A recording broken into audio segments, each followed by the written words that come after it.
on. So all that said, if you were in the chair today, would you have approved it? Well, look, I'm not there, and I'm not going to have that kind of, I do this, he would do that. What I have said is, as this has developed, it is clear that Bitcoin is not a security.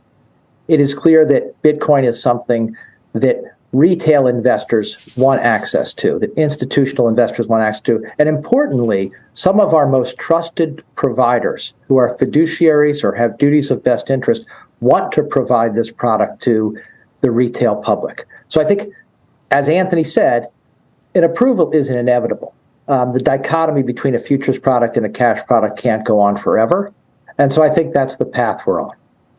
So if it's inevitable, Jay, then what is the SEC deferring? Why is the SEC deferring the applications? Are they looking for other ways, other grounds in which to try and reject these applications? And what is the case to be made when there are, futures ETFs for Bitcoin that are investors safer buying a Bitcoin futures ETF than a Bitcoin cash ETF? After it was determined that there was a problem, the pricing of XRP flipped around and brought it to its current state at a level that is almost equivalent to 52 cents, instantly climbing above the 125 mark on each coin. And this has gotten my attention pondering.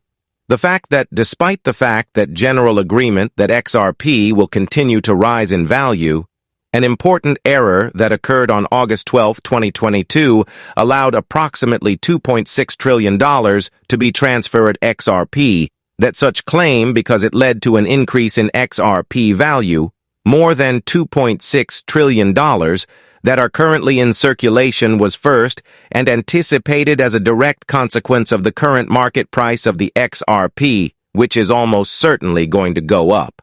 Tremendously projected to skyrocket to anywhere from $500 to $1 in the near future. The settlement that was reached by the SEC with Ripple, which will undoubtedly occur, and the number will grow. The value of the XRP native coin is anticipated to increase, and these settlement possibilities should also be explored. There have been recent reports of rumors following the official appointment of Vice President Biden as Michael Burr, consultant for the Ripple organization, the office of Vice Chairman of the Federal Commission on Michael Burr, who is a member of the Reserve, was not only a former member of the organization and advisor, Joe Biden. In addition to the Treasury Department, conferred to him the honorific title of Vice President Chairman of the Board of Governors of the Federal Reserve. Michael Burr was not only a former member of the organization and advisor. Ripple is now engaged in litigation with the United States Securities and Exchange Commission, and the lawyers representing Ripple have asserted that the regulatory body has not satisfied the standards necessary to request an appeal. Ripple's legal team stated in a file made with the United States District Court for the Southern District of New York on September 1st that the SEC's grounds for an appeal were mostly based on dissatisfaction with a judge's decision that the XRP token did not qualify as a security for sales to retail investors. The filing was made in response to the judge's ruling that the XRP token did not qualify as a security for sales to retail investors. The attorneys argued that there was a lack of exceptional circumstances required for interlocutory appeal in the case, and they urged the judge to refuse any request for an appeal or stay based on those grounds. The SEC has not even attempted to meet the standard for a stay, even after the individual defendants identified that omission in their pre-motion letter, stated Ripple. Even after the individual defendants identified that omission in their pre-motion letter. The individual defendants each draft their own letter in opposition to the request made by the SEC. Ripple has decided to side with the opposition. The Securities and Exchange Commission filed a motion in August to appeal and stay a court ruling from July in which Judge Analisa Torres found that XRP was not a security under SEC criteria. For the most part, the Securities and Exchange Commission claimed back then that there was substantial ground for differences of opinion on the regulations that were being debated. In December 2020, the SEC initiated legal action against Ripple CEO Brad Garlinghouse and co-founder Chris Larson. This action caused many exchanges to delist the XRP token in order to protect themselves from the possibility of further legal complications. After the judgment by Torres, many of the same companies stated that they will either relist the token or investigate the possibility of doing so in the future. It is unfortunate that so many members of the cryptocurrency community in the United States have no choice but to turn to the legal system in order to demonstrate that the SEC is out of control and continually wrong on the facts and the law. Given that settling is the most likely course of action and that negotiations for a resolution have already begun, it should come as no surprise that Ripple and the SEC lawsuit has been filed against them. Notably, the CEO of Ripple has said as much in a statement.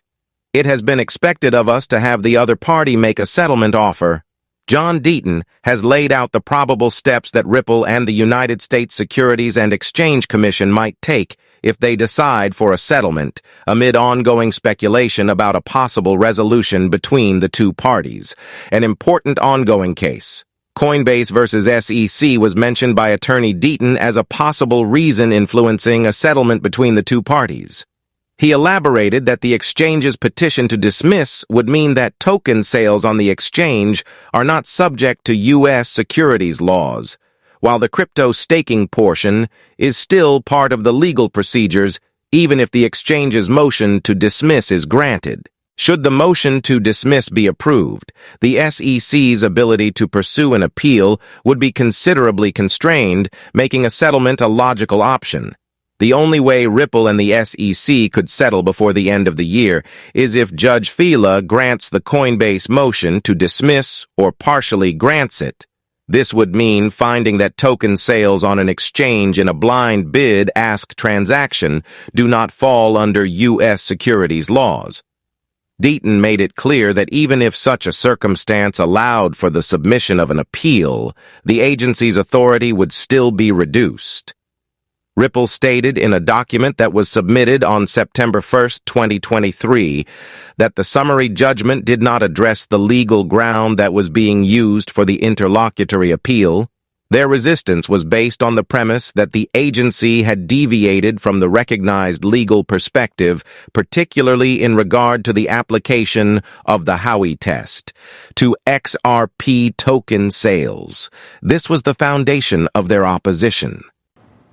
What I think we are finding out is that for a long time, and I held this view. Let me be clear, and I held the view that we were uncertain whether cash trading was so easily manipulatable that retail folks should not have access to it. There are now large institutions with surveillance mechanisms who are coming in and saying